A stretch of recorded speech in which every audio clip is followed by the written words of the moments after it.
தொண்டர்களை வந்து அவங்க நெருங்கி பார்க்க முடியும். விஜய் வந்து ஒரு ரேம்ப் வாக் போறாரு, 6 கோலர்ல பல்லவி ஏறாங்க. ஆனா ஓம்சர் அப்படியே அலேக்கா தூக்கிட்டு போயிட்டு வெளியே போறாங்க.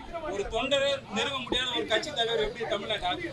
நீங்க அலேக்கா தூக்குனது மட்டும் சொல்றீங்களே, கிரீஸ் போட்டாங்க தெரியுமா? சும்மா வள வள வள வள வளன்னு எதுக்கு? அதுதாவா, அது நீங்க தான் அப்ப யோசிக்கணும். புரியுதா? தமிழக மக்கள் யோசிக்கணும்.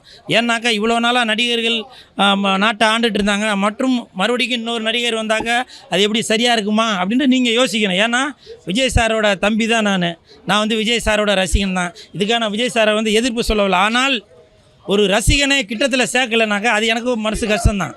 இன்ன வரைக்கும் நான் வெளியில் போகும்போது கூட என் கூட வந்து ஃபோட்டோ எடுக்கணும் அப்படின்னா நான் நின்று ஃபோட்டோ கொடுத்துட்டு போவேன். அப்படி பல பேர் உண்டு. அப்படி இருக்கும்போது அந்த கம்பியில் கிரீஸ் தடவை எனக்கு ஒரு மன வருத்தம் தான். அது இன்னொரு ரொம்ப யோசிக்கணுங்க. ஏன்னா சில பேர் கூட்டத்தில் போய் விஜய் சாரை நசுக்கிடுவாங்க, கையில் கீறி விட்டுருவாங்க, சில அசம்பாதங்களும் நடக்குது.